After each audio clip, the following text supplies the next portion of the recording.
దేశవ్యాప్తంగా అత్యంత వేగంగా విస్తరిస్తున్న మెడికవర్ హాస్పిటల్స్ ఒక ప్రత్యేక స్థానం ఉంది. చాలా తక్కువ టైంలో ఒక ఎక్కువ ఇన్స్టిట్యూషన్స్ ఏంటి, ఆ సక్సెస్ ఏంటి? డ్రీమ్ ఆఫ్ హాస్పిటల్స్ అనేది ఉంది కాబట్టి డాక్టర్ ఆఫ్ మెడిసిన్లో గోల్డ్ మెడలిస్ట్, కార్డియాలజీ మంచి ప్రాక్టీస్ ఉన్న డాక్టర్. ఎందుకు ఎంటర్ప్రీనర్గా మారాలనుకున్నారు? బేసిక్ ఇది started from grand parents. Ultimately first Sunshine, తర్వాత మ్యాక్స్క్యూర్, తర్వాత మెడికవర్. ఎందుకంటే ఇన్ని పేర్లు మార్పు కానీ లేకపోతే ఆర్గనైజేషన్లోన సిచ్యువేషన్స్ బట్టి కానీ దీనికి ఏమి లాజిక్ ఏం లేదు. ఆడుకుంటూ కార్డియాక్ అరెస్ట్ అవుతుంది, డాన్స్లు వేస్తూ కార్డియాక్ అరెస్ట్ అవుతుంది. ఏం జరుగుతుంది అసలు? కార్డియాక్ అరెస్ట్కి 100 రీజన్స్ ఉంటాయి. One of the major factor is కార్డియాకి సంబంధించిన ట్రీట్మెంట్ కావచ్చు, లేకపోతే సర్జరీస్ కావచ్చు, ఇవన్నిటిలో ఇప్పుడు చాలా అధునాతన పద్ధతులు వచ్చినాయి. ఏఐని ఇంటిగ్రేట్ చేసి they are giving that data.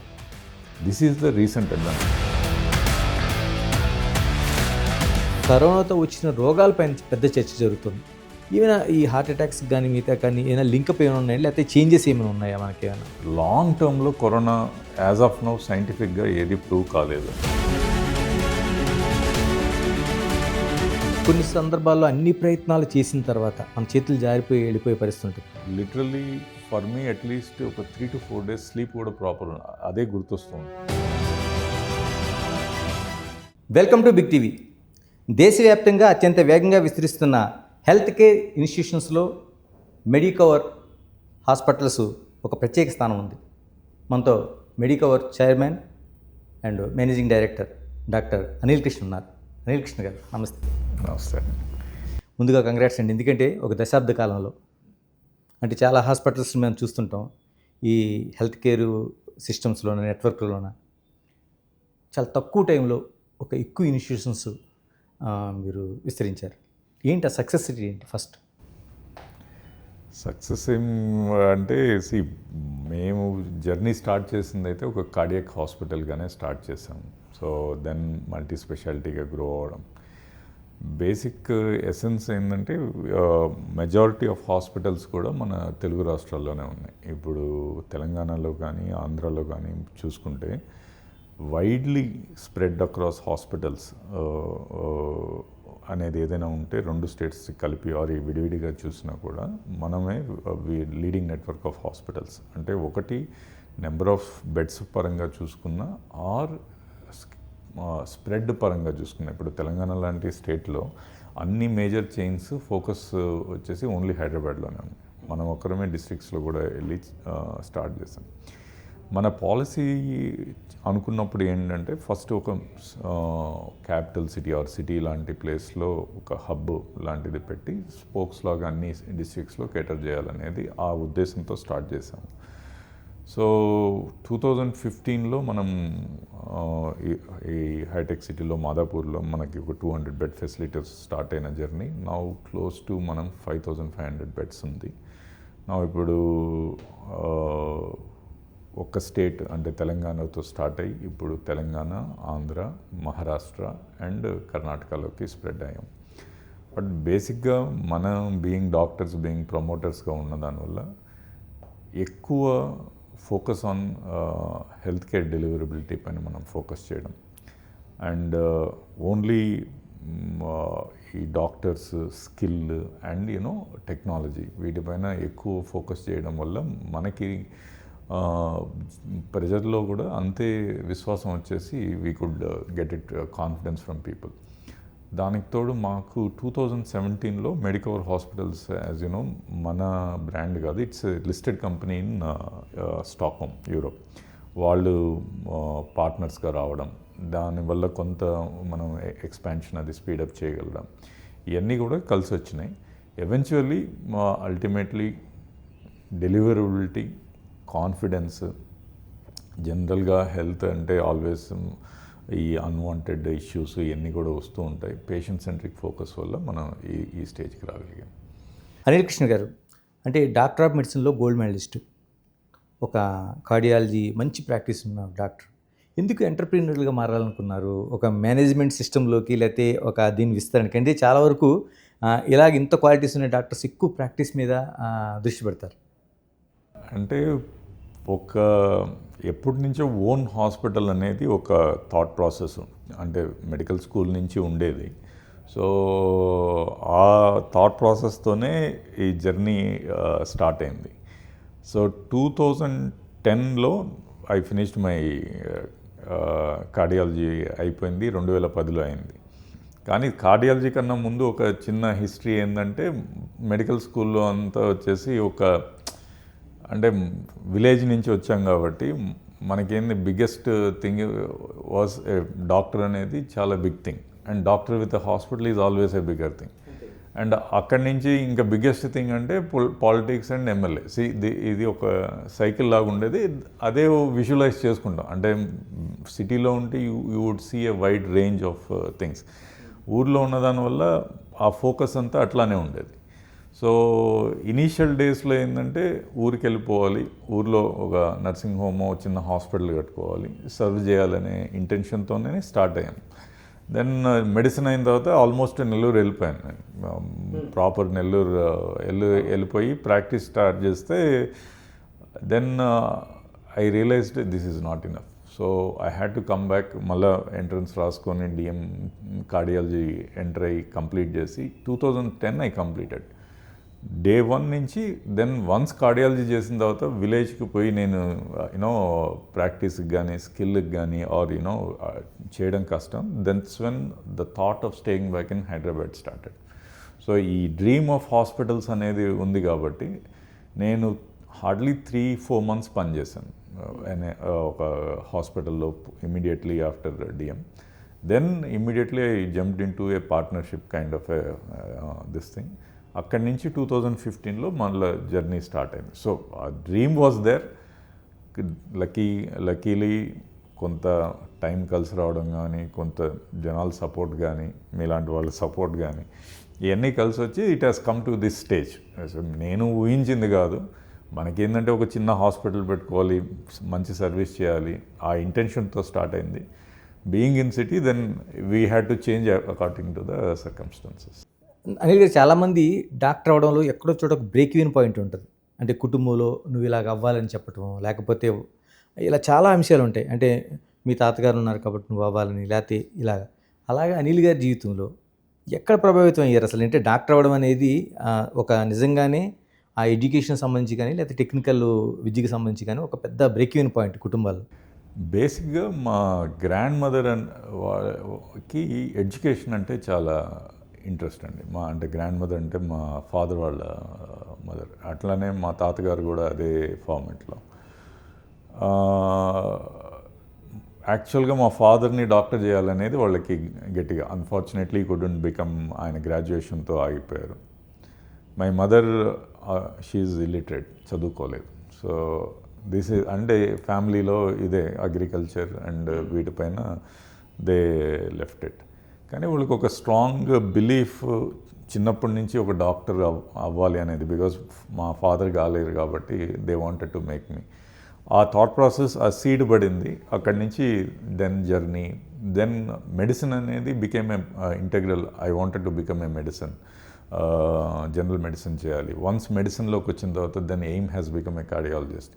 So ఇట్లా step by step ultimately cardiology is what is a life saving అనే ఒక థాట్ ప్రాసెస్ ఉండింది. What could really change. ఒక మిగతా కొన్ని జబ్బుల్లో అసలు మనం క్యూర్ కూడా ఉన్న పరిస్థితుల్లో cardiology can give real life అనే ఒక థాట్ ప్రాసెస్లో then it has come in to that phase. So basic ఇది started from grand parents, ultimately ఈ విధంగా అయింది.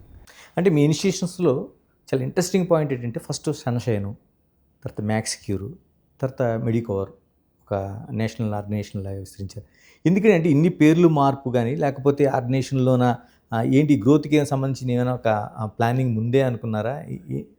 అట్లాంటిదేం లేదండి. ఇనిషియల్ నేను చేసిన ఫస్ట్ హాస్పిటల్ ఏదైతే ఉందో అది పార్ట్నర్షిప్ హాస్పిటల్.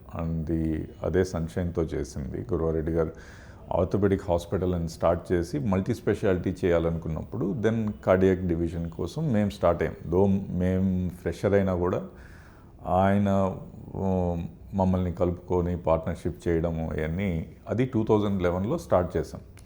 సో మేము యాక్చువల్గా ఒక డిపార్ట్మెంట్ స్టార్ట్ చేసాం. సన్షైన్ అనే ఆర్థోపెడిక్ అండ్ ట్రామా హాస్పిటల్లో ఒక కార్డియాక్ డిపార్ట్మెంట్ కోసమే ఒక కంపెనీ ఫ్లోట్ చేసి దాంట్లో మేము పార్ట్నర్గా జాయిన్ అయ్యి మా జర్నీ అట్లా స్టార్ట్ అయింది. సో 2011లో స్టార్ట్ చేసిన నేను మా ఫ్రెండ్ శరత్ కానీ ఇంకా కృష్ణప్రసాద్ కానీ and Harikrishna is in admin side నుంచి నాన్ డాక్టర్. సో ఇద్దరు కార్డియాలజిస్ట్, ఒక కార్డియాక్ సర్జన్ ప్లస్ వీళ్ళు టీమ్ అయ్యి ఆ డిపార్ట్మెంట్ స్టార్ట్ చేసాం. దానికోసం ఫ్లోట్ అయింది. సో దెన్ అది మంచి సక్సెస్ అవడము, దాన్ని మళ్ళీ ఎక్స్పాండ్ చేసి ఒక సన్షైన్ హార్ట్ ఇన్స్టిట్యూట్ అని అదే కంపెనీ నుంచి డెడికేటెడ్ కార్డియాక్ హాస్పిటల్, ఒక 250 బెడ్ హాస్పిటల్ క్రియేట్ చేయడం. అది సూపర్ సక్సెస్ అయిపోవడం. అది 2013లో జరిగింది. అది బాగా రన్ అవుతున్న క్రమాన ఈ హాస్పిటల్ సేమ్ సన్షైన్ దీంతోనే అదే కంపెనీ ద్వారా స్టార్ట్ జరిగింది. For reasons unknown then they wanted to grow company, అట్లా సపరేట్ అవ్వాల్సిన పరిస్థితి. సో ఆ సపరేషన్లో అప్పటికి బాగా బ్రేక్ ఈవెన్ అన్న హార్ట్ ఇన్స్టిట్యూట్ వాళ్ళకి ఇచ్చేసి పాజిటివ్లో ఉన్న organisation and profitability settled hospital, మేము న్యూ మల్టీ స్పెషాలిటీ హాస్పిటల్కి మూవ్ అవ్వాల్సిన పరిస్థితి. సో అక్కడ మ్యాక్స్క్యూర్ అనేది స్టార్ట్ అయింది. ఎప్పుడైతే మ్యాక్స్క్యూర్ స్టార్ట్ చేసామో దానికి again when ever Medicover got invested, so ఒక యూనిఫామిటీ. ఇప్పుడు ఇక్కడ మేము ఒక సపరేట్ హాస్పిటల్ ఒకటి స్టార్ట్ చేస్తున్నాం, సింహపురి హాస్పిటల్స్ అని నెల్లూరులో. సో అది ఒక సపరేట్ పేరు ఉన్నింది. కర్నూలులో ఒక హాస్పిటల్ పెట్టుంటే అది మైక్యూర్ అని ఉండేది. సో ఇట్లా మల్టిపుల్ నేమ్స్ ఉన్న దానివల్ల అండ్ మెడికవర్ మాధవ్ ఇన్వెస్ట్ చేస్తున్నారు. Eventually they wanted Medicover as a uniformed brand, ఒక యూనిఫామ్ బ్రాండ్గా తీసుకురావాలని. దెన్ 2018 ఆ టైంలో మనం కంప్లీట్గా అన్ని హాస్పిటల్స్ని కలిపి ఆ మెడికవర్ హాస్పిటల్స్ తీసుకురావాల్సిన సిచ్యువేషన్స్ బట్టి, కానీ దీనికి ఏమీ లాజిక్ ఏం లేదు. అంటే మీ ప్రొఫైల్లోన ఒక మంచి నినాదం కనిపిస్తుందండి, good health is the best insurance అని. ఏంటండి అసలు? అంటే ఒకటి మన చాలా వరకు ఆరోగ్యమే మహాభాగ్యం అనే వరకు మనం ఆగిపోయాం, దానికి ఎక్స్టెన్షన్లా కనిపిస్తుంది ఇది. Ultimate, you can get anything for money and other things other than health. So health is something which ఒకటి God has to give you, that మనకి ఆ జీన్స్ ఇచ్చి ఉండాలి మీకు ఈ ప్రాబ్లం రాకుండా ఉండడానికి. Second thing is you need to protect it. There are certain unmodifiable things. మన అంటే genes are unmodifiable. You as a person is unmodifiable. But ultimately there are lot of modifiable things in life for health especially. మన diet అవ్వచ్చు, మన physical fitness అవ్వచ్చు, మన stress levels కావచ్చు, or whatever. ఇవన్నీ streamline చేయకపోతే there is no health. When there is no health there is no life.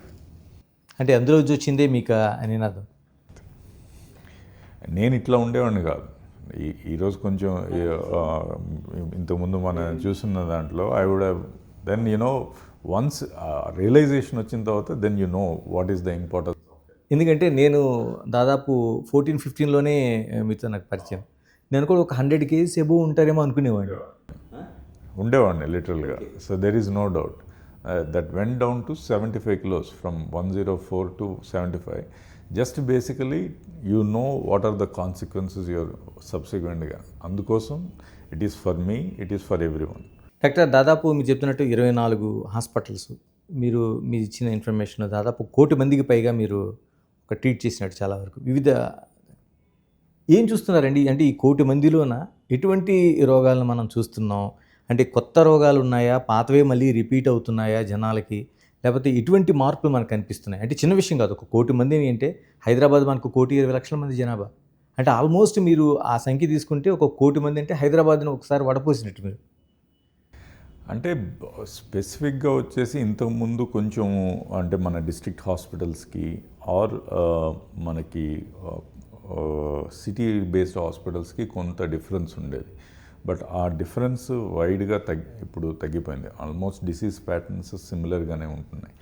And more over even today cardiac incidence is significantly high. One of the major problem మన దేశంలో ఏంటంటే because of the change in life style కానీ, change in food habits కానీ, are ఓవరాల్గా మనం physical activities తగ్గిపోవడం కానీ, stress levels పెరిగిపోవడం కానీ, పొల్యూషన్ అవ్వచ్చు, ఆర్ హ్యాబిట్స్ లైక్ స్మోకింగ్, ఈ drugs to some extent in అంటే ఎక్స్ట్రీమ్స్లోకి వెళ్తే డ్రగ్స్ కానీ, వీటన్నిటి వల్ల ఈ overall cardiac incidence has increased. ఒకటి పెరగడం ఒకటే కాకుండా ద ఏజ్ ఎట్ విచ్ ఈ కార్డియాక్ ఇన్సిడెన్స్ రావడం అనేది సిగ్నిఫికెంట్గా తగ్గిపోయింది. సో హార్ట్ ఇష్యూ ఇంతకుముందు ఏదైతే 60 ఏళ్ళు పైన ఆర్ మోర్ దెన్ దట్ అనేది has significantly come down to 40 and less than 40. ఎందుకనండి ఇప్పుడు దాదాపు మీరు అంటున్నట్టు 30 ఏళ్ళ లోపల కూడా మనకి కార్డియాక్ ప్రాబ్లమ్స్ చూస్తున్నాం, కార్డియాక్ అరెస్టులు చూస్తున్నాం మనం. సేమ్ కార్డియాక్ అరెస్ట్ అంటే ఒక మేజర్ హార్ట్ అటాక్ వస్తే they end up in to a sudden arrest and death అవ్వడం. ఒకటి basically major thing is lifestyle. Major thing among lifestyle again 70-80% is our diet and our habits of smoking and other stuff. వీళ్ళకి వచ్చేసి they are more predisposed to heart attacks. అందుకే ఇంతకుముందు ఆ life style డ్రాస్టిక్గా change అయిపోయింది. ఒక 20 years లోపల significant dietary habits మారిపోయినాయి. More of a fast food, more of a junk food, more calories and less workouts. So వీటి వల్ల ఇది స్ట్రింక్ అవుతుంది. సో కార్డియాక్ ఇన్సిడెన్స్ తర్వాత చూసుకుంటే మనకి ఇప్పుడు క్యాన్సర్ అనేది is a next bigger thing which is happening. So ఈ cancer again related to genes, pollution, diet, everything. ఇవన్నీ ఒక ఇప్పుడు మనకి మన కంట్రీనే యాజ్ సచ్ చూస్తే we are having an epidemic of metabolic syndrome. Metabolic syndrome అంటే obesity, diabetes, hypertension, heart disease, ఇవన్నీ అంటే ఒక metabolic disorder basically related to our dietary and life style. దానివల్ల ఒక మెటబాలిక్ ఎపిడమిక్ ఉంది. దానివల్ల వచ్చే ఈ things diabetes and is equivalent to heart disease. అట్లనే అదర్ ప్రాబ్లమ్స్ ఆఫ్ దిస్ని కంట్రోల్ చేయాలంటే అట్లీస్ట్ ఇప్పుడు high educated people or upper economic socio economic వాళ్ళు they automatically now they started realising that ఇప్పుడు ఇంతకుముందు ఫుడ్ తినడమే లగ్జరీగా అనేది they started cutting down taking food. They are refining what to eat, how to eat and అది super rich or rich people it has come. Slowly it is coming down to middle class. ఇవన్నీ కూడా western వాళ్ళు already adapt చేసుకొని modify చేసుకున్నారు. మనం స్లోగా inculcate చేసుకుంటున్నాం. It is coming. అంటే మనం చాలా వరకు స్టడీస్ కావచ్చు, మిగతా అంశాలు చూస్తున్నాం. హైదరాబాదు కార్డియాలజీ ఏదైతే కేసెస్ ఉన్నాయో దీనికి ఒక హబ్ లాగా మారుతుందని ఎప్పటికప్పుడు మనకు ఒక కాషన్ చెప్తుంటారు.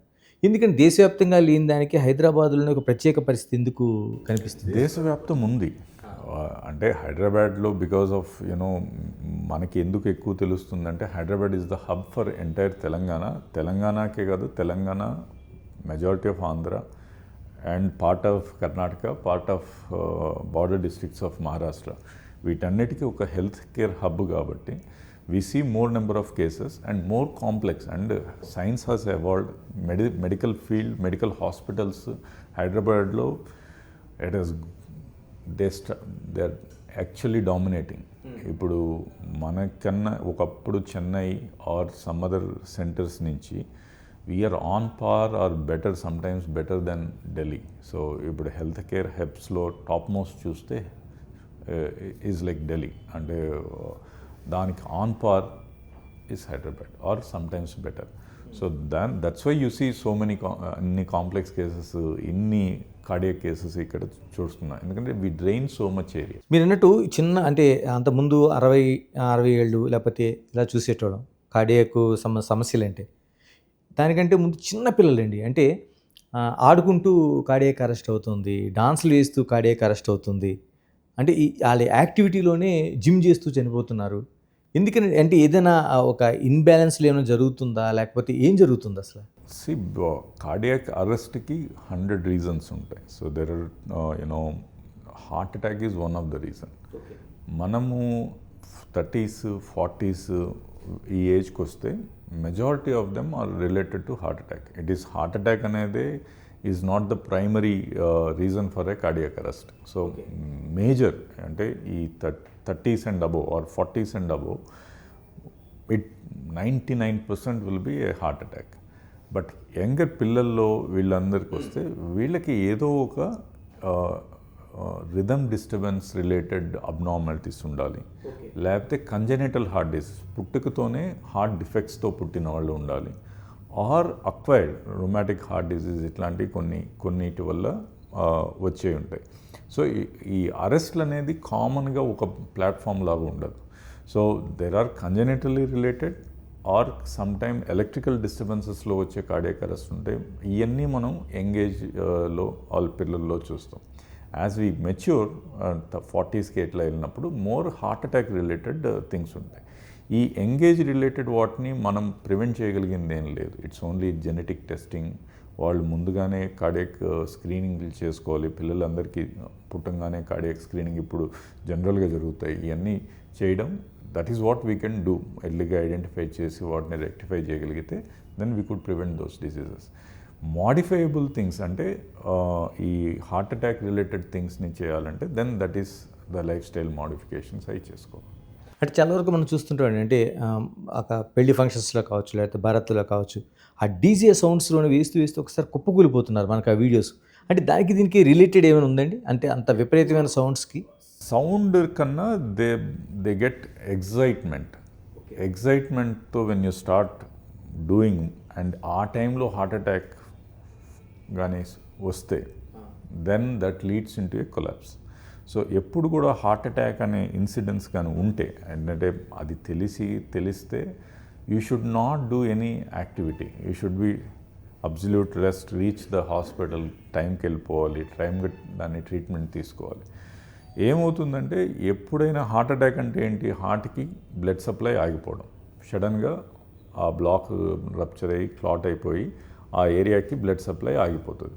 బ్లడ్ సప్లై ఆగిపోగానే ఆక్సిజన్ గ్లూకోజ్ లేక కండ కుళ్ళిపోవడం స్టార్ట్ అవుతుంది.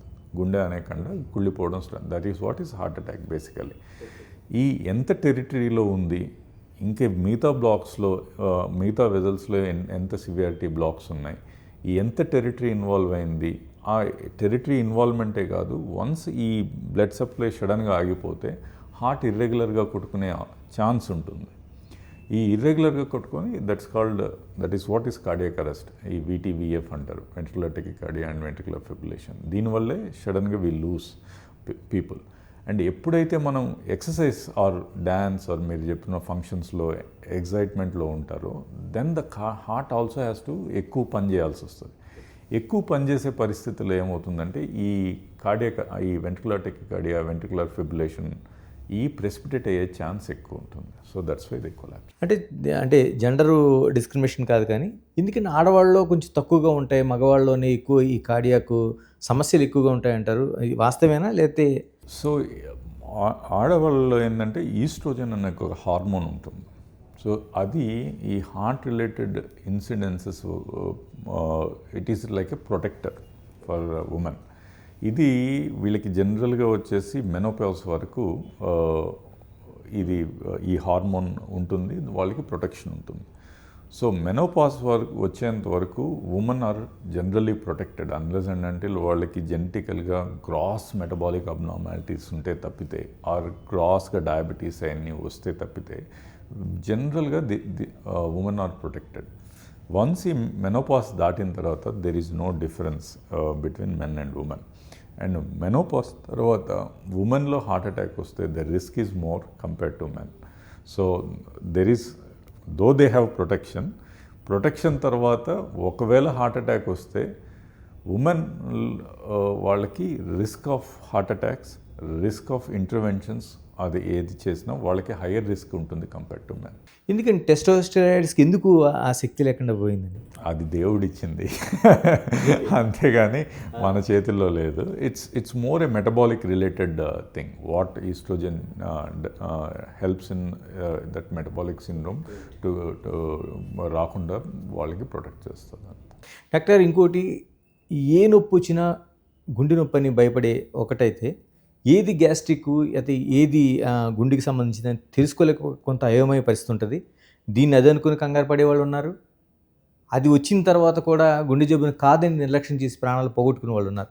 ఎలా ఐడెంటిఫై చేయడానికి ఏమైనా ఉంటుందండి బేసిక్, అంటే ఒక కామన్ పబ్లిక్ ఏదైనా అలా ఐడెంటిఫై చేయగలుగుతాడా? సో జనరల్గా ఒక డిక్టమ్ ఆఫ్ హార్ట్ సిమ్టమ్ ఏదైతే ఉందంటే మనకి టిపికల్ యాంజైనా అని ఉంటుంది. అంటే మనము నడుస్తూ ఉన్నాం అనుకోండి, వాకింగ్ ఆర్ ఎనీ ఎక్సర్సైజ్ చేసినప్పుడు ఛాతి అంతా పట్టేసినట్టు ఉండడం, ఇంకో అడుగు వేయలేకపోవడం, ఆర్ ఎక్స్ట్రీమ్ ఇంకా నా వల్ల కాదు అనే సినారియో కానీ వస్తే అది డెఫినెట్గా హార్ట్ రిలేటెడ్ సిమ్టమ్. అండ్ ఈ నడిచినప్పుడు వచ్చిన ఆ బరువైన పెయిన్ ఇది మనం ఆగంగానే తగ్గిపోయింది అనుకోండి, దెన్ ఇట్ ఈస్ కాల్డ్ ఇది clear cut heart symptom that every one should remember. ఇది మోర్ ఆర్ లెస్ స్టేబుల్, ఇది హార్ట్ అటాక్ రిలేటెడ్ బట్ కాదు, కానీ హార్ట్ అటాక్కి దారి తీయచ్చు. ఇది కాకుండా హార్ట్ అటాక్ సినారియోలో కూడా మనకి చెస్ట్ అనేది ఒక మేజర్ పార్ట్ ఆఫ్ చెస్ట్, కొంతమందికి థ్రోట్, కొంత అబ్డమెన్, అప్పర్ అబ్డమెన్ వరకు కొన్నిసార్లు మనకి ఈ చెస్ట్ టైట్నెస్ కానీ ఈ chest pain more or less heavy, ఎవరైనా మన పైన ఎక్కి నిల్చున్నట్టు ఉంటుంది ఈ heart related symptom. At the same time pain బ్యాక్కి వెళ్ళడం కానీ, అంటే వీపులోకి వెళ్ళడం కానీ, ఎడం చేతిలో రావడం కానీ, ఈ నొప్పి వచ్చినప్పుడు ఆయాసం రావడం కానీ, చెమటలు రావడం కానీ, ఇట్లాంటివి జరిగితే మోర్ ఆర్ లెస్ మనం కాన్షియస్గా ఉండాలి, ఇది కార్డియాక్ రిలేటెడ్ ఈవెంట్ అయ్యి ఉండొచ్చు అని. Then the first thing is you need to evaluate. Unless and until మనం ఒక ఈసీజీ, కొన్ని ట్రోపోనిన్ అంటే హార్ట్ రిలేటెడ్ ఎంజైమ్స్ ఎలివేట్ అయినాయా లేదా, అందరికీ ఈసీజీలో మార్పులు ఉండాల్సిన అవసరం కూడా లేదు. సో ఇవన్నీ మనం జాగ్రత్తగా చెక్ చేసుకోవాలి. మెజారిటీ ఆఫ్ పీపుల్లో అండ్ ఎస్పెషల్లీ మనకి వర్కింగ్ క్లాస్ యంగ్ పీపుల్లో మనం ఏదైనా ఒక మన పక్కన ఆఫీస్లోనో లేకపోతే నైబర్గానే హార్ట్ అటాక్ అవ్వగానే ఆటోమేటిక్గా మనందరికీ ఏదైనా చిన్న నొప్పి వచ్చినా కూడా హార్ట్ పరంగా అనిపిస్తుంది. And chest pain, heart attack related chest pain వస్తే minimum 5 minutes to 10 minutes or can extend up to half an hour, 1 hour ఇట్లా డ్యూరేషన్ ఉండేదానికి ఆస్కారం ఉంటుంది. మెజారిటీ ఆఫ్ పీపుల్లో మన దగ్గరికి యంగ్స్టర్స్ ఎస్పెషల్లీ ఐటీ రిలేటెడ్ ఒక చిన్న పాయింట్లో పెయిన్ రావడం, ఎక్కడో ఒక చోట రావడం, ఆ పెయిన్కి అటు జంప్ అవడం, ఈ జనరల్గా హార్ట్ రిలేటెడ్ సిమ్టమ్స్ కావు. అది కాకుండా కొందరికి కంటిన్యూస్ పెయిన్ ఉంటుంది, రోజుల తరబడి ఇక్కడనే నొప్పి వస్తుంది, అది కూడా హార్ట్ రిలేటెడ్ పెయిన్ అయ్యే chance unlikely. So heart related pain 5 minutes to an hour ఉండొచ్చు, 2 hours ఉండొచ్చు, or associated symptoms like sweating కానీ, బ్యాక్ రేడియేట్ అవ్వడం, జాస్లోకి రేడియేట్ అవ్వడం కానీ, కడుపులోకి రేడియేట్ అవ్వడం, ఇట్లాంటివి ఉంటే డెఫినెట్గా మనం ముందు చెక్ చేసుకుంది తెలియదు. ఏం చేయాలి డాక్టర్ గారు? ఇటువంటి నిజంగా హార్ట్ అటాక్ సింటమ్స్ మనకు కనిపించినాయి, దగ్గరలో ఉండే కార్డియాలజీ సెంటర్కి తరలించడానికి కొంత టైం పడుతుంది, లేకపోతే ఇలాంటి మల్టీ స్పెషాలిటీ హాస్పిటల్ తీసుకురావడం కూడా కొంత టైం పడుతుంది. ఈ లోపుగా మనం చేయాల్సింది ఏంటి? అంటే అంబులెన్స్ వచ్చే లోపల లేకపోతే వచ్చిన తర్వాత? First and foremost nearest hospital reach అవ్వడం is the biggest thing. Then మనం మెనీ ఆఫ్ దెమ్ ఇదేంటంటే ఆస్పిరిన్ వేసేసుకోవడం, లేకపోతే సార్బిట్రేట్ వేసుకోవడం. చాలామంది అది మెజారిటీ ఇప్పుడు ఆల్రెడీ కార్డియాక్ పేషెంట్స్ అయితే వాళ్ళ దగ్గర సార్బిట్రేట్ ఉంటుంది. ఓకే, జనరల్గా సార్బిట్రేట్ ఉంటే ఒక సార్బిట్రేట్ వస్తే వెజల్ని డైలేట్ అయ్యేదానికి, నాలుగు కింద ఎక్కడో పెట్టుకుంటే పెయిన్ తగ్గేదానికి హెల్ప్ అవుతుంది, నాలుగు కింద పెట్టుకునే ట్యాబ్లెట్. అది కాకుండా బ్లడ్ థిన్నర్స్ ఇవన్నీ కూడా మనం ర్యాండమ్గా పేషెంట్స్కి తీసుకోమని చెప్పలేం.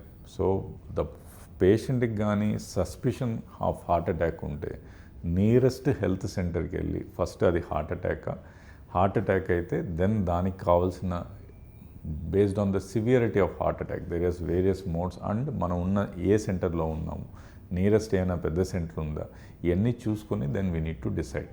సో బ్లడ్ థిన్నర్స్ ఆస్పిరిన్ కానీ, ఆస్పిరిన్తో పాటు మిగతా బ్లడ్ థిన్నర్స్ కానీ, that has to be happen once you confirm there is a heart attack rather than randomly. ఇంట్లో కొందరు ఏంటంటే హార్ట్ అటాక్ అని సస్పిషన్తో ఆస్పిరిన్ వేసుకోవడం మొదలుపెట్టేశారు. సో దానివల్ల ఇమ్మీడియట్ బెనిఫిట్ అయితే రాదు if it is a heart attack. అంటే చాలా వరకు హార్ట్ అటాక్ సంబంధించి మన లైఫ్ స్టైల్ కావచ్చు, లేకపోతే మన హ్యాబిట్స్ కావచ్చు, ఇవన్నీ ఉన్నాయి. జన్యుపరమైన సంబంధించి నేను ఉందండి, ఎందుకంటే చాలా స్టడీస్ ఉన్నాయి అంటున్నాయి, వాస్తవేనా అది? బేసిక్స్ ఆఫ్ మెటబాలిజం అంతానే జీన్స్తోనే స్టార్ట్ అవుతుంది. సో మనకి 95% ఆఫ్ పాపులేషన్ మనకి జీన్స్ అనేవి బ్యాడ్గానే ఉంటాయి. అంటే మనం ఫీడ్ చేసే ఫుడ్ కంప్లీట్గా మెటబలైజ్ చేసి మీకు ఏం బ్లాకులు రాకుండా ఉండే పాపులేషన్ ఉంటుంది మీరు ఏం చేసినా. సో దే ఆర్ మెటబాలికలీ ఎక్స్ట్రీమ్స్లో ఉంటారు. That is 5%. They are protected from all this heart attack, metabolic syndrome, ఇవన్నీ. 95% ఆఫ్ పాపులేషన్ ఏదో ఒక ఫామ్లో depending on the our genes కానీ ఆర్ ప్రెడిసెసర్స్ కానీ మనకు వచ్చేసి ఈ metabolic syndrome and heart attack వచ్చే ప్రీడిస్పోజిషన్ ఉంటుంది. సో ఈ ఎంత సివియారిటీ ఉంది అనేది విల్ డిటర్మైన్ యువర్. కొందరికి ఫ్యామిలీస్లో heart attacks are quite common and వాళ్ళు జనరల్గా రెగ్యులర్గా స్క్రీన్ చేసుకోవాలి. అవును, మీరు చెప్తా ఉంటారు ఎవరికైనా ఒకరికి వచ్చిన వెంటనే మీ ఫ్యామిలీ ఉందని చూపించుకోండి. వాళ్ళు వచ్చేసి అంటే ఫ్యామిలీలో ఫాదర్కి ఉండొచ్చు, మదర్కి ఉండొచ్చు, ఫాదర్ బ్రదర్కి ఉండొచ్చు, ఫాదర్ సిస్టర్కి ఉంటుంది.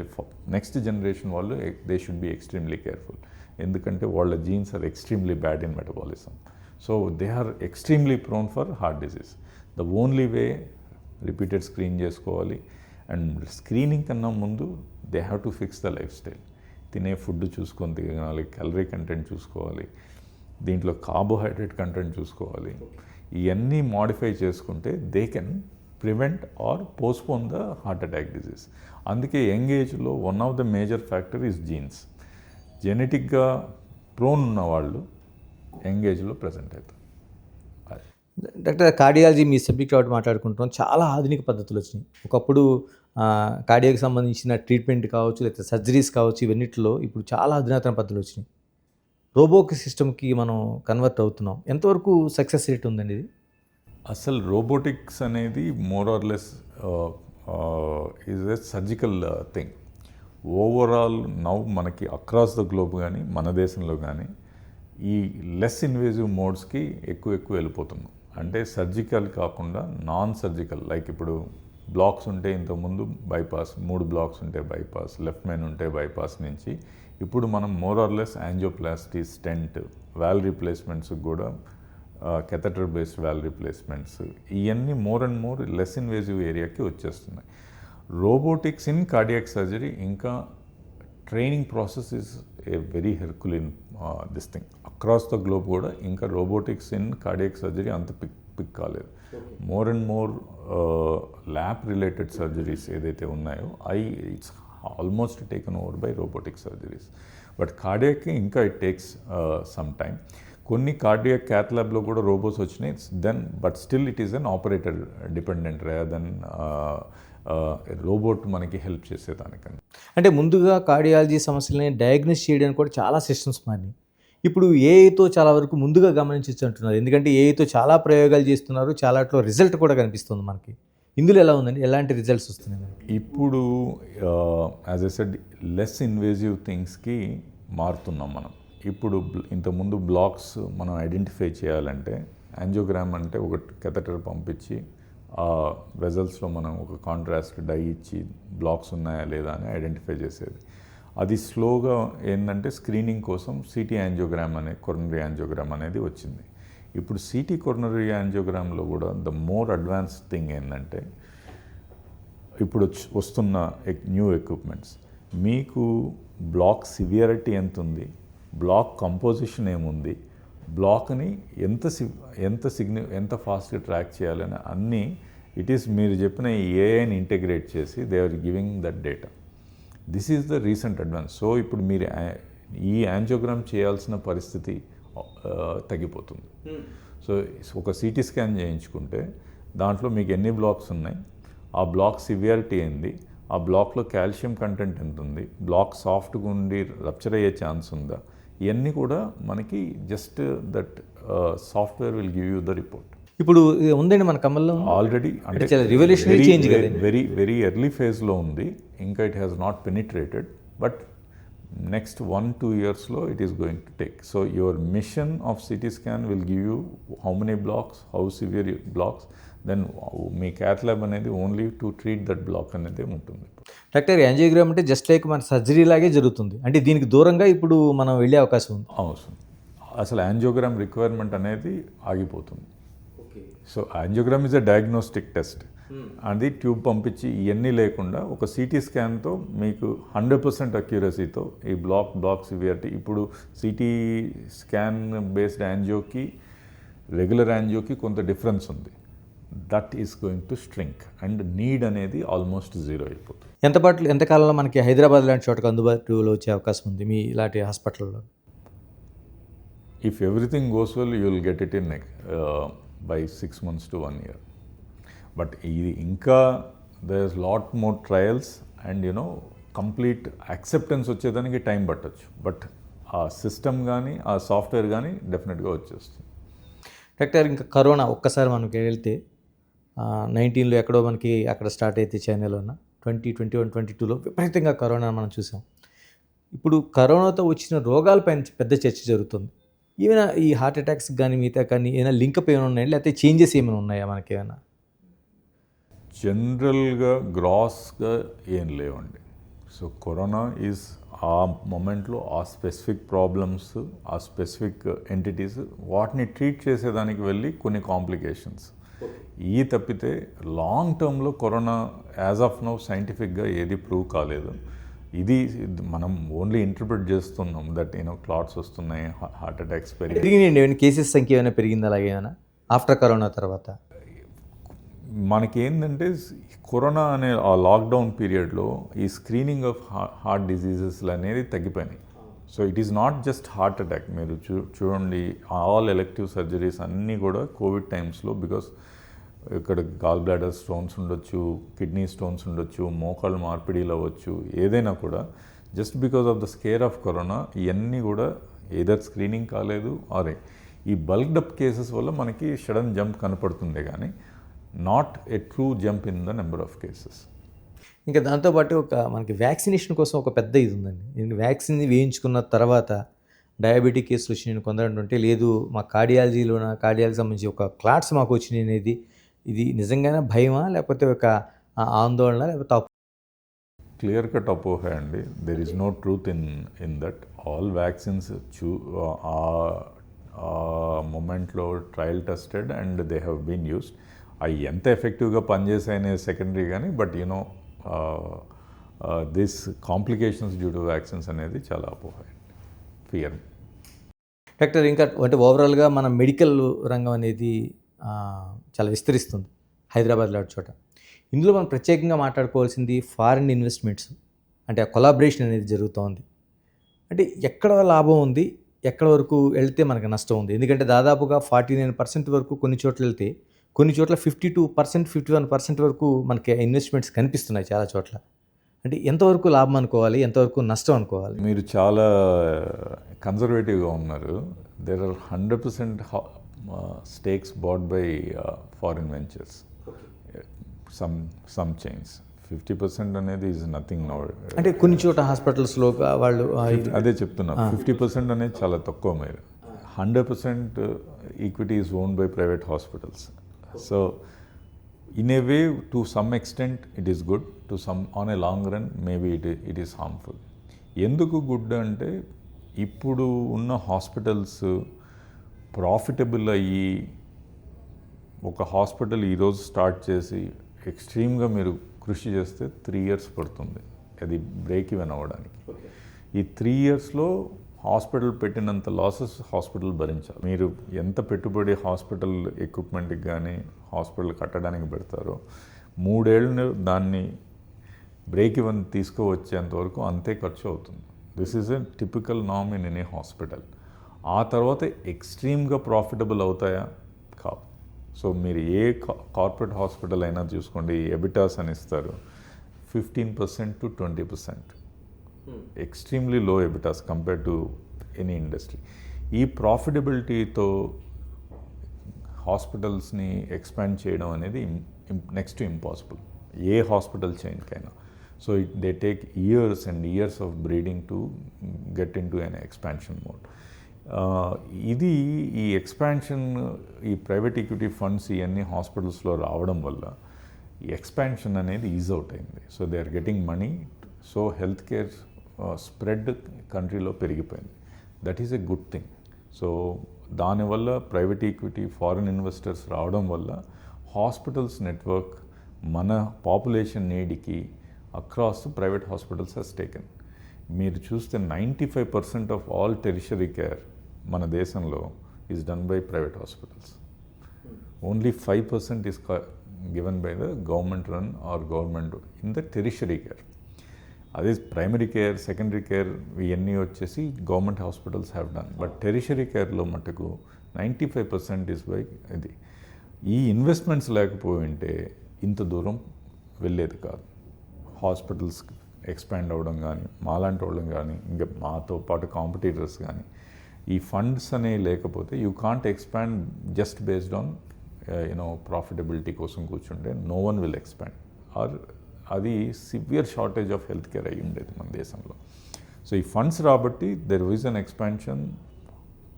పెరిఫరీస్లోకి వెళ్ళినాయి, డిస్ట్రిక్ట్స్లోకి వెళ్ళినాయి, మంచి గుడ్ హాస్పిటల్స్ వచ్చాయి, టెక్నాలజీ వస్తుంది, ఇవన్నీ చేయగలిగాం. ఆన్ ఏ లాంగ్ రన్ ఏమవుతుందంటే cost of health care deliverability పెరిగిపోతుంది.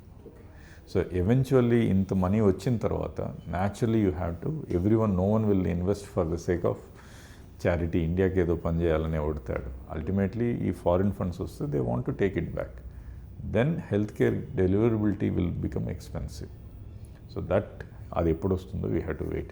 ఎందుకంటే వాళ్ళకి ఫారిన్ ఇన్వెస్టర్స్కి ఎందుకు అంత నమ్మకం? మనకి బాగా పెట్టుబడులు పెట్టడానికి గల రీజన్ అంటే మన అనారోగ్యాలపైన వాళ్ళకైనా అంత కాన్ఫిడెంట్గా ఉన్నారా? లేకపోతే ఎందుకని? అంటే ఎక్కువ జనాభా ఉందనా, లేకపోతే రోగాల సంఖ్య ఉందనా? ఇండియా ఒక 20-25 years బ్యాక్ తీసుకుంటే it is a backward country. It's not developing country also. We were a backward country if you take before 1990. Serious economic reforms కావచ్చు, అండ్ ఈ లాస్ట్ 10-15 yearsలో ఇంకా దాన్ని మోర్ అండ్ మోర్ ఓపెన్ అయిపోయింది కాబట్టి market. We developed అనకపోయినా we are close to a developed country now. Rapidly expanding middle class, spending power అంటే ఖర్చు పెట్టగలిగిన ఇది. హెల్త్ అనేది ఇంతకుముందు మీరు if you go back to villages కానీ ఇట్లా ఒక డిజీజ్ వస్తే మనం అఫోర్డ్ కాలేదు అంటే వదిలేసే పరిస్థితి. ఇప్పుడు everyone wants care, everyone wants life, everyone wants to spend on health and service. It is not just health, any service sector తీసుకోండి, it has grown up like that. So health is the primary foundation for any health sector. First and foremost food, housing అయితే next most important is health. So న్యాచురల్గా there is an opportunity for growth, there is an opportunity for business. So మన ఏదో జబ్బులు ఎక్కువ ఉన్నాయో అనేది కాదు. First and foremost population. And ఇప్పుడు మన ratio of bed to population western కంట్రీస్కి మనం చేస్తే వీఆర్ నోవేర్ క్లోజ్. అంటే అంత నీడ్ ఉంది, హెల్త్ కేర్ నీడ్ ఉంది. So you see whenever there is a need, it is an opportunity for business men అదే చూస్తాడు. So that's why they are investing. Okay, అంటే హాస్పిటల్స్ డెవలప్ కావడం, లేకపోతే అత్యాధునిక పరికరాలు రావడం, వైద్యం అందుబాటులోకి రావడం, ఇవన్నీ ఓకే. కానీ కార్పొరేట్ వైద్యం అనడంతోనే ఒక దోపిడీ చేస్తున్నారనే ఒక భావం అయితే ఎక్కువ ఏర్పడిపోవడానికి ప్రధానమైన కారణం ఎందుకు వచ్చిందంటారు? ఇది బేసిక్గా మనము we have grown up, health అనేది ఒక చారిటీ లాగానే మన మైండ్ సెట్లోనే ఉంది. So that's one of the major drawback. మన mind set is that health అంటే మనకి ఫ్రీగా రావాలి. Health is always we don't mind. మనం ఒక కేఎఫ్సీకో మెక్డానల్డ్స్కి వెళ్ళి ఒక బర్గర్ తినేదానికి we are happy to spend. But అదే ఒక ట్రీట్మెంట్ కోసం ఒక మందుల షాప్కి వెళ్ళి మందు కొనాలంటే we feel pain, all of us. అంటే being a doctor, even I consider it as an expenditure. So మన thought process is one thing is wrong. And పీరియాడిక్గా గవర్నమెంట్ ఇన్స్టిట్యూట్స్ పైన గవర్నమెంట్ స్పెండ్ చేయడం has come down drastic. Come down అనలేదు, at least spending on government infrastructure was less than what was needed. So ఈ స్పేస్ని is taken over by the private hospitals. And ఎప్పుడైతే government spend చేయలేదో న్యాచురల్గా the space is occupied by the private hospitals. And private hospitals cannot run without any మీరు charge చేయకుండా చేయలేరు. That's one thing. Every time it goes out and it is periodically becoming expensive. Health care equipment and health care deliver చేయాల్సిన mechanism, everything has become expensive. ఒకటి all major equipments are imported. So your dollar rate will influence your equipment cost. Your inflation will have impact on this thing. Especially COVID time tarvata, all the medical infrastructure and medical related parameters, they have increased by 40 to 50%. So eventually it ends up on the patient. So ఈ transform కాకపోతే then it becomes there is the survival of hospital industry అనేది జరగదు. So న్యాచురల్గా మనకి ఒకటి we have to government has to spend, second people have to spend అంటే health కేర్కి ఈరోజు నాకు జబ్బు మన అందరం ఒక we live in a belief జబ్బు అనేది నాకు కాదు అవతలోడికే మనకి రాదు అనే ఫీలింగ్ ఉంటుంది. There is nothing like that. All of us uniformly are prone for some health care issue. అది ఏ ఫామ్లో వస్తుందనేది it's nature and your lifestyle. But దానికి ప్రిపేర్డ్నెస్గా మన insurance penetration is negligible, less than. అంటే మన జోబులో నుంచి తీసి నేను నా హెల్త్ కోసం నేను ఒక ఇన్సూరెన్స్ పాలసీ కట్టుకోవడం అనేది almost negligible. Majority of our insurance is run by an employee based insurance. ఈ ప్రైవేట్గా మనంగా వెళ్ళి కట్టుకునే insurance is less than 5%. Both put together is not more than 10 to 15%. So 85% of population are uninsured. So naturally, whenever you tend to approach a hospital, if you have to spend from your it looks like an expenditure. Then second thing ఏంటంటే మనం spend చేసాం కాబట్టి all of us want result. Health care is not like that. So ఇప్పుడు మనం హోటల్కి వెళ్తే you can anticipate best ambience, best food, that is certain. వాడికి తెలిసిన దాంట్లో that health is not certain. మనం ఏదో simple procedure also sometimes can take life. ఎప్పుడైనా లైఫ్ ఏదైనా రిస్క్ అయిందనుకోండి, what is appendicectomy or even a tooth extraction sometimes can threaten ఒక ప్రాణం పోవచ్చు. So because this is uncertain. So దీనికి అన్ని వేరియస్ పారామీటర్స్ సెట్ చేసినా కూడా there is one odd case, 1 in a lakh, you can lose that. So whenever we spend, we believe that our treatment is certain and atanu batakalsinde ane feeling tho untam. That's a human psychology. So ee anni thought process will eventually lead into that, saying that vallu looti chestunnaru, unwanted ee chestunnaru. It comes into that. Whenever you get pain, you only try to తప్పు మనలో ఉందని మనం అనుకోం. We want to put the blame or put it on that. అంతేగాని జనరల్గా none of the big chains will get in to any of this kind of things. Eventually mistakes happen. Hospitals they are also humans, they also make mistakes, various forms of mistakes. కొన్నిసార్లు doctors can end up in to a complication because of under skilled things. Everything is part of the same game. So ఇవన్నీ వచ్చేసి invariably how big the institution is, ఎంత పెద్ద brands అయినా కూడా small things can happen. When it happens the anger comes up in that. ఎందుకు doctor గారు, నేను అది మీరు కరెక్ట్ పాయింట్కి వచ్చారు. అంటే అంతకుముందు లేని ఘటనలు గత కొంతకాలంగా, అంటే చేతులు ఎత్తి నమస్కారం పెట్టి డాక్టర్ పైన చెయ్యి ఎత్తే పరిస్థితులు చాలా చోట్ల మనకు కనిపిస్తున్నాయి. అంటే ఏంటి, సిస్టంలో ఏమైనా లోపం ఉందా, లేకపోతే ఆ అన్రెస్ట్ అనేది రోగుల వైపు నుంచి ఉందా, లేకపోతే వైద్యం నుంచి కూడా జరగాల్సిన తప్పులు ఏమైనా జరుగుతుంది? ఉన్నాయి డెఫినెట్గా. It is, I don't say it is only మనలో ప్రాబ్లం ఉందని. కొన్ని హాస్పిటల్స్ అట్లా చేస్తాయి, కొన్ని doctors do that. So it is, ఇప్పుడు మీరు ఒక హ్యూమన్స్లో మంచి చెడు అని ఎట్లా మనం సెగ్రిగేట్ చేస్తాము, డాక్టర్స్లో కూడా అదే ఫార్మాట్లో ఉంటారు. సేమ్ పర్సంటేజ్ ఉంటుంది, మంచి చెడు అనేది సేమ్ పర్సంటేజ్లో ఉంటుంది. So when ever you encounter you get that anger.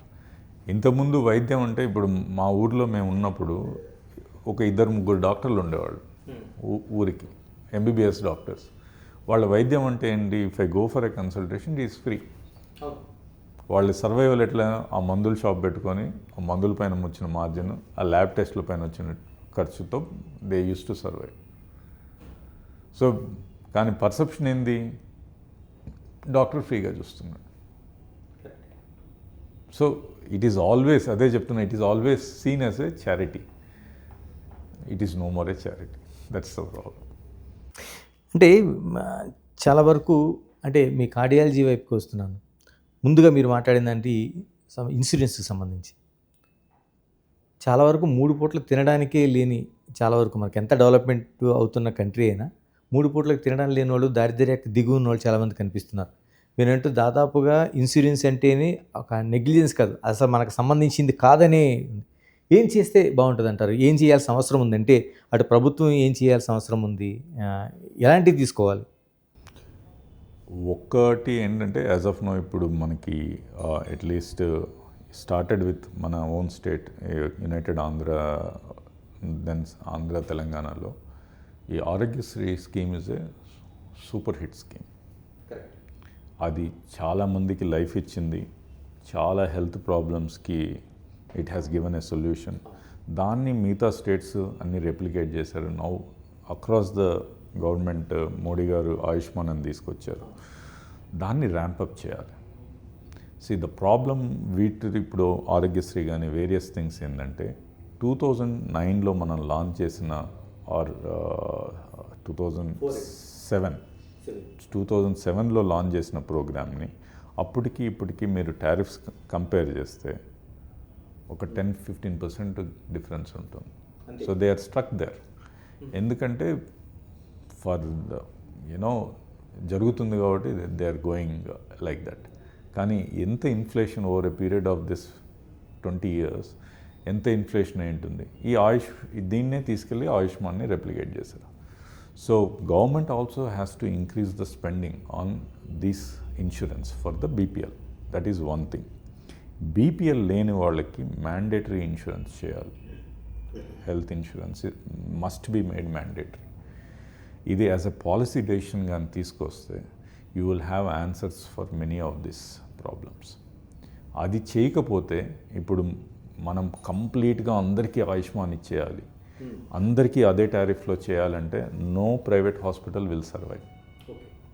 That will be the death bed for any hospital. Hospital ఇండస్ట్రీనే చచ్చిపోతుంది. సో ఈ టారిఫ్స్ పైన ఇప్పుడు ఏం చేస్తున్నారు, ఈ ఆయుష్మాన్కి ఇచ్చే ట్రీట్మెంట్ని కాంపన్సేట్ చేసేదానికి they are booking it on the cash tariffs న్యాచురల్గా పెరిగిపోతాయి. ఈ యూనిఫామ్గా రావాలి అంటే mandatory insurance for all above below poverty line people and mandatory Ayushman Aarogyasri for below poverty line and scientifically evolved packages తీసుకొస్తే this will solve the problem. Doctor, ఇంకోటి cardiology సంబంధించింది stents. మనకి స్టెంట్స్ కోసం చాలా స్టెంట్స్ విన్నాం. అంటే రేటుకు ఒకటి, అంటే అది మనం ఎంత భరించగలిగితే దాంతో మనకి సర్వైవల్ కనిపిస్తుంది. ఇది అన్యాయం అనిపించట్లేదు? అంటే దానికి ఏదైనా ఒక సొల్యూషన్, అంటే అందరికీ బ్రతకాలని ఉంటుంది కదా. ఇంతకు ముందు డిఫరెన్స్ ఉండేదండి. మీరు చెప్పిన ఇది bare metal stents, drug eluting stents or Indian made stents, imported stents అని. దట్ ఇప్పుడు బేర్ మెటల్ స్టెంట్స్ అనేది లేవు. So that stents have become more accessible, more cheaper. ఒక జనరేషన్ వెనక మనం తయారు చేసిన they are on par with whatever the best quality of stents. Best క్వాలిటీకి నెక్స్ట్ క్వాలిటీకి the difference will be 2%.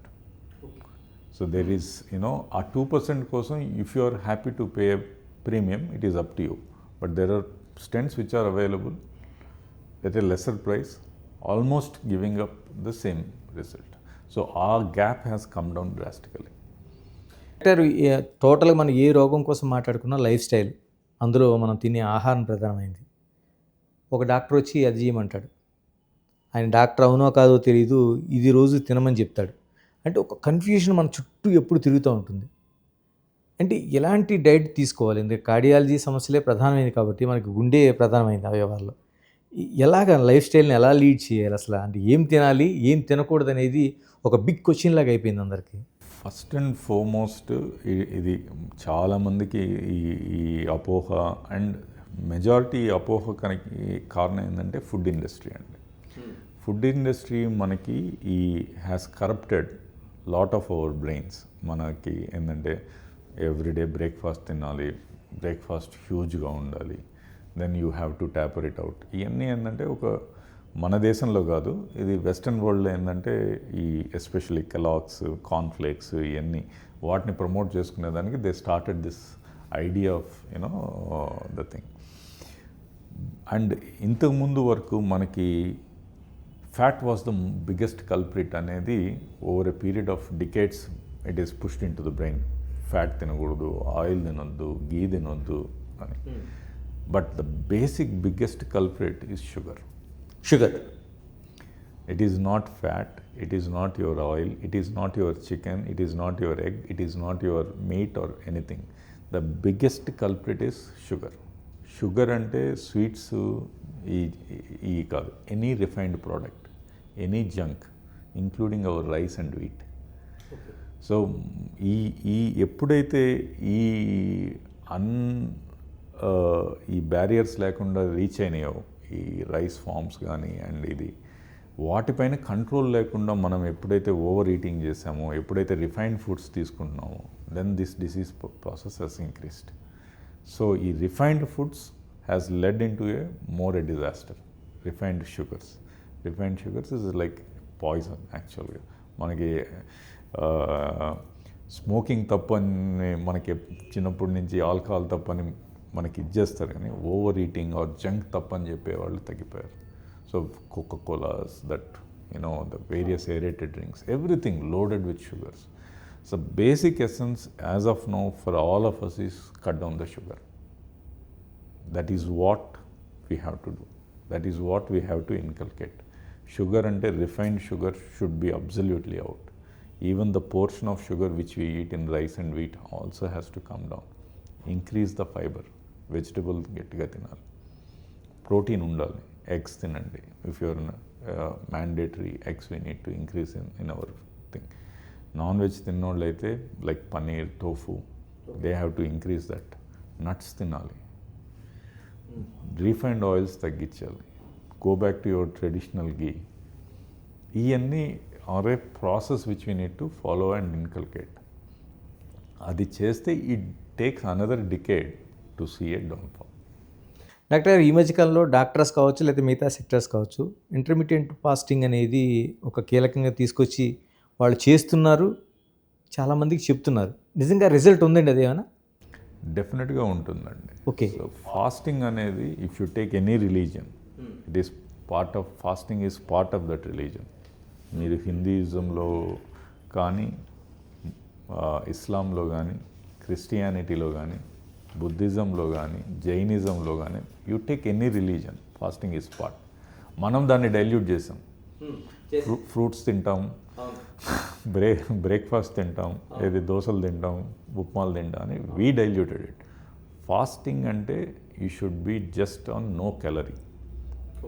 No calorie అంటే అది fasting. And any fasting starts only after 12 hours of your last meal. 12 hours దాటితేనే మీ last meal తర్వాత 12 hours తర్వాతనే మీ actual effects of start. Until 12 hours there is no fasting. It is not మీరు ఒక meal 8కి తిని మళ్ళీ 8 లోపల తిన్నారంటే ఫాస్టింగ్ చేసినట్టు కాదు. అండ్ ఫాస్టింగ్లో థింగ్ ఏంటంటే వన్స్ యూ స్టార్ట్ ఫాస్టింగ్ మీ ఇంటేక్ తగ్గుతుంది. నెంబర్ 1 అంటే కంటిన్యూస్గా మీరు ఫాస్టింగ్ చేస్తుంటే your intake of food, the overall food intake or calorie intake will come down. That's number 1. Fasting వల్ల there are lot of cycles. ఎందుకంటే కంటిన్యూస్ మనం ఫీడ్ చేస్తున్నాం అనుకోండి షుగర్స్ ఇట్లాంటివి, ఈ sugars are the one which keep మన లోపల కణాన్ని అలైవ్గా పెడుతుంది అనమాట. ద కంటిన్యూస్గా షుగర్ మీరు ఫీడ్ చేస్తూ ఉంటే ఆ సెల్ సైకిల్ పెరుగుతూ పోతుంది. ఎప్పుడైతే సెల్ సైకిల్ పెరుగుతుందో that is prone for mutations and cancer giving thing. So fasting చేసిన దానివల్ల ఏంటంటే షుగర్ తగ్గిపోతుంది బాడీలో, ఆ సెల్ అపోప్టోసిస్ అంటే చనిపోయేదానికి హెల్ప్ అవుతుంది. మ్యాండేట్లీ ఈ సైకిల్ నడుస్తూనే ఉంటుంది బాడీలో. ఈ ప్రాపర్గా నడవాలంటే fasting will help it. So it helps in that kind of this thing. It also helps in weight loss, it helps in metabolic syndrome, it helps in cancer prevention. So fasting mandatory చేయాలి. Depending on your feasibility, weekly once a, weekly twice a, monthly twice a, that we need to. మనకి చాలా వరకు ఆకలితో ఉంటే చాలా side effects వస్తాయని చెప్తుంటారు. అన్ని ఎక్స్ట్రీమ్లీ మిత్స్ మనకి అది this is what food industry మనలో ఫీడ్ చేసిన మిస్కాన్సెప్ట్స్ ఇవన్నీ. మీరు చాలా వేల సర్జరీలకి భాగస్వామి అయి ఉంటారు, కార్డియాక్ సమస్యల్ని పరిష్కరించి ఉంటారు, పేషెంట్ని ట్రీట్మెంట్ చేసి ఉంటారు. మీకు అరే ఈ పేషెంటు ఈ ట్రీట్మెంట్ వల్ల బయటపడ్డాడని ఏదైనా మీకు గుర్తుండే ఒక కేసు, అంటే అరే అసలు బయట పడదు అనుకునే కేసుని బయటికి తీసుకొచ్చిన అంటే మెనీ ఇన్సిడెన్సెస్ ఉంటాయండి.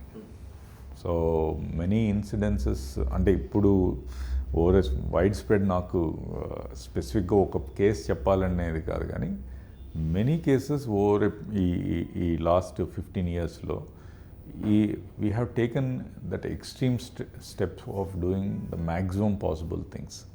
Some people we would have loss అయిన తర్వాత దీంట్లో ప్రాబ్లం ఏంటంటే ఆ సిక్నెస్ నుంచి బయటేసిన తర్వాత పేషెంట్ కూడా రికగ్నైజ్ చేయడు.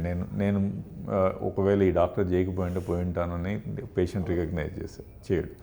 ఒకవేళ అంత కాంప్లెక్స్ సర్జరీ చేసామనుకోండి, ఏదైనా invariable thing happens, we know that he is going to die if you don't do, చనిపోయారనుకోండి, they blame you. So eventually మన ఓన్ పర్సెప్షన్ మన ఓన్కి హ్యాపీనెస్ ఇస్తుంది. ఇది బతికాడు, హీ మేడ్ ఇట్ అనేది, it gives that happiness. But over a period it has diluted. అంటే number of అట్లాంటి జరిగిన కేసెస్ ఎక్కువైనాయి కాబట్టి స్పెసిఫిక్గా ఇది అనేది లేదు. కానీ ఎందుకంటే ఇనీషియల్ ఎక్స్పీరియన్సెస్లో మనం పేషెంట్కి ఇతను సర్వైవల్ ఛాన్స్ తక్కువ, still we're trying to attempt అయిన తర్వాత డెత్ అయిందనుకోండి, అటెండర్స్ వచ్చి గొడవ చేసి అసలు ఇంత మీకు సర్వైవల్ లేదంటే మీరు ఎందుకు చేశారనే క్వశ్చన్ చేసిన వాళ్ళు కూడా ఉన్నారు. So it is A fantasy world. బతికితే ఇట్ ఈస్. కొన్ని సందర్భాల్లో అన్ని ప్రయత్నాలు చేసిన తర్వాత మన చేతులు జారిపోయి వెళ్ళిపోయే పరిస్థితి ఉంటుంది. అలాంటి కేసులు ఏమైనా ఒకటి మీకు? ఇట్ విల్ బి పెయిన్ఫుల్ అండి. అట్లాంటి మనం ఎక్స్ట్రీమ్స్కి వెళ్ళి అన్నీ చేసిన తర్వాత పేషెంట్ పోతే లిటరలీ ఫర్ మీ అట్లీస్ట్ ఒక 3 to 4 days స్లీప్ కూడా ప్రాపర్ అదే గుర్తొస్తూ ఉంటుంది. అంటే చాలామంది బయట ఏమనుకుంటారంటే డాక్టర్కి చాలా యాంత్రికంగా ఉంటారు, మెంబర్ ఆఫ్ కేసెస్ చూస్తుంటారు అనుకుంటారు. లేదండి, అంటే ఎవరైనా ఒక హార్ట్తో చేసేవాళ్ళు ఎవరు, any human, leave doctor or non doctor కానీ, they can't anticipate or accept any death. Especially మనం ట్రీట్ చేసే patient, we own the treatment, own the patient. It is not that అదేదో ర్యాండమ్గా చేసేసి ఏదో ఒక స్టెంట్ వేయాలనో ఒక సర్జరీ చేయాలనో అని జనరల్గా ఉండదు. We own the patient to give that result. అది ఉన్నప్పుడు అది ఎంత కాంప్లెక్స్, ఇంకా బతకడం తెలిసి చనిపోయినా కూడా your brain will not accept. It will keep you. అంటే నాకైతే స్పెసిఫిక్గా వాట్ డిఫరెంట్, ఇంకేం డిఫరెంట్ చేస్తుంటే we could have achieved something different result. Ultimately maybe మళ్ళీ అట్లాంటి పేషెంట్ వస్తే అదే చేయొచ్చు. బట్ ఒక థాట్ ప్రాసెస్, ఒక 3 to 4 days you will have sleepless nights. You will be thinking ఇంకేమైనా చేసి ఉండొచ్చా, లేకపోతే సర్టన్ టైమ్స్ చాలా అంటే ఇది చాలా పెయిన్ఫుల్గా కూడా ఉంటుంది. He would be the only breadwinner. వాళ్ళ ఇంట్లో ఫుడ్ నడవాలంటే అతనే కీ రోల్ ఉంటుంది. అతన్ని బతికిచ్చేదానికి పాపం పేరెంట్స్ ఉన్న ఆస్తులన్నీ అమ్ముకొని వచ్చి ట్రీట్ చేసేవాళ్ళు ఉంటారు. So for them that life is very precious. అందరూ అనుకోవచ్చు కానీ మా హాస్పిటల్కి వస్తే ఒక పేషెంట్ చనిపోయారు ఏముందని. For that family that life is very important. For my family I may be more important. So for that family that person, that man, అది సంపాదించవచ్చు సంపాదించకపోవచ్చు, he is very crucial. But losing life no one wants. But we are no gods. This is fact. We are just humans delivering a health care. అది జనాల్లో కూడా అదే ఉండి, డాక్టర్స్లో కూడా అదే ఉంటే, డాక్టర్స్లో కూడా ఉండాలి. Doctors should not think that we're gods. Many times ఒక యూఫోరియాలో ఉంటుంది. అంటే యూ వోంట్ ఈవెన్ బిలీవ్. మీరు అడిగారు ఈ ఒక క్లిష్టమైన ఇది అసలు బతికాడు అంటే, అదే యూఫోరియా ఉంటుంది. ఐ హ్యావ్ డన్ సంథింగ్ అని. At that time you should remember it is not you. There is some divine power which helped the whole process for him to survive. ఈ మైండ్ సెట్లో కూడా ఉంటే both person, patient or the doctor, both will be happy. Doctor family కోసం చెప్పండి. చాలామంది doctors నుంచి వచ్చేవాళ్ళు మీ 24/7 service చూసిన తర్వాత చాలామంది రారు. ఎలా ఉంది మీ ఫ్యామిలీలో ఏంటి, ఎవరెవరు ఉన్నారు? So family, as of now, I have 3 kids, my wife, my mother and mother-in-law. వీళ్ళే మిగిలారు మా ఫ్యామిలీ మొత్తానికి. So I have 1 son and 2 daughters. So wife runs her own business. So she has her business interest. And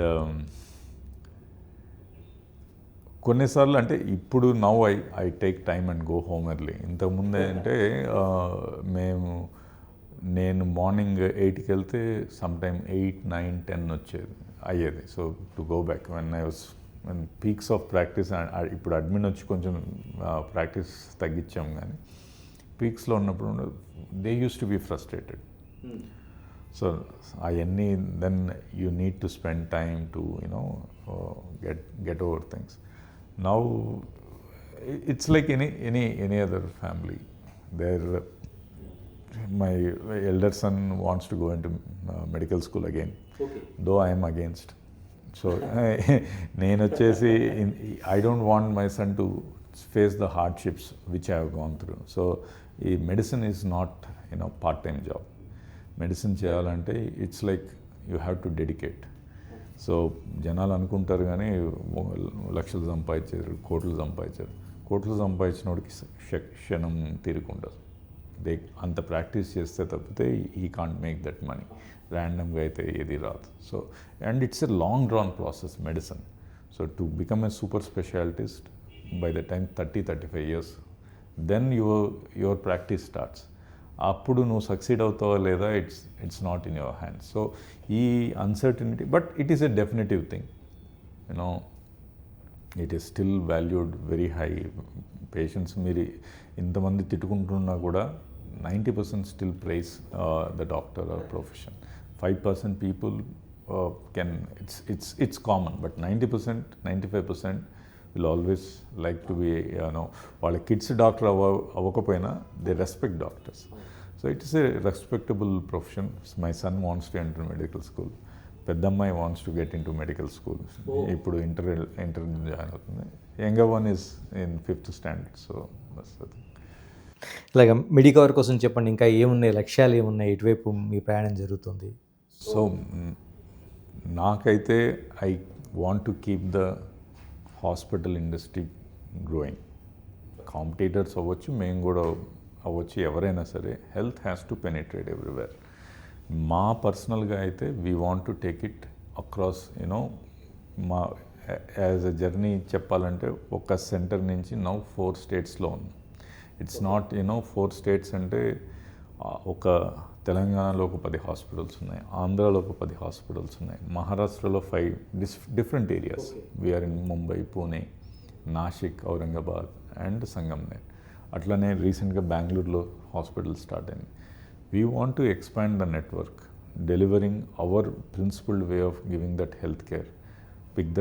get the right infrastructure, get the right team of doctors, and do whatever best possible way, a transparent form of billing. Eventually on a process, we want to get any software related issues, we want to know the patient real time billing. వాళ్ళ ఫోన్లో check చేసుకునే పరిస్థితికి తీసుకెళ్ళాలనేది ఒక విజన్తో we are working. The software development, everything is in that process. So tomorrow no one should complain you have overbilled, you have underbilled. They should be knowing real time ఎంత అవుతుంది, ఎంత ఇది అని.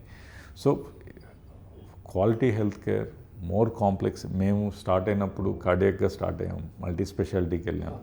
దెన్ ఇప్పుడు డెడికేటెడ్ క్యాన్సర్ హాస్పిటల్స్ ఉన్నాయి, dedicated women and child hospitals, obstetric gynaec hospitals. So we want to expand in to all the spectrum, but it is time taking. You need fund, you need growth. So with God's grace and people's support, మీ friends లాంటి మీలాంటి వాళ్ళ support వల్ల we will one day reach there. చివరిగా చెప్పండి, చాలా వరకు hospitals ఒక గ్రోత్ వచ్చిన తర్వాత R&D వైపు వెళ్తున్నారు, రీసెర్చ్ అండ్ డెవలప్మెంట్. అసలు అంటే అది కార్డియాలజీ కావచ్చు, మిగతా సెక్షన్స్ కావచ్చు వెళ్తున్నారు. మెడికవర్కి సంబంధించి ఎలాంటి స్టాండర్డ్గా ఎనీ డిపార్ట్మెంట్ ప్రోగ్రెస్ ఉండాలంటే you have to be there. అంటే మనం కొత్త సర్జరీస్ కానీ కొత్త ఇన్నోవేషన్స్ కానీ there are certain doctors which have developed their own products which have become patented and that's being tested and used. Newer techniques కానీ దాన్ని present చేయడం కానీ ఇవన్నీ ఇట్స్ ఎ ప్రాసెస్. ఒక సైంటిఫిక్గా డెవలప్ అవ్వాలి, ఇన్స్టిట్యూషన్ గ్రో అవ్వాలి, క్వాలిటీ హెల్త్ కేర్ కావాలి, that has to be part of it and we're doing that in multiple forms, multiple hospitals. దానికి ఒక మెడికల్ బోర్డు ఉంది which works on that, which does that. Thank you doctor గారు, thank you very much. ఇది అంటే టోటల్గా మెడికవర్కి సంబంధించిన ఏదైతే ఒక ప్రస్థానం ఉందో చివరికి అంటే టోటల్గా ఉండే వ్యవస్థలోని ఇప్పటికీ అనేక బ్రాంచుల రూపంలో వెళ్ళినా పారదర్శకమైన వైద్యాన్ని ప్రజలకు అందించాలనేది ఏకైక లక్ష్యంతో ముందుకెళ్తున్నామనేది డాక్టర్ అనిల్ కృష్ణ స్పష్టం చేస్తున్నారు. Keep watching Big TV. This is Ganesh. For more videos like this, subscribe Big TV channel.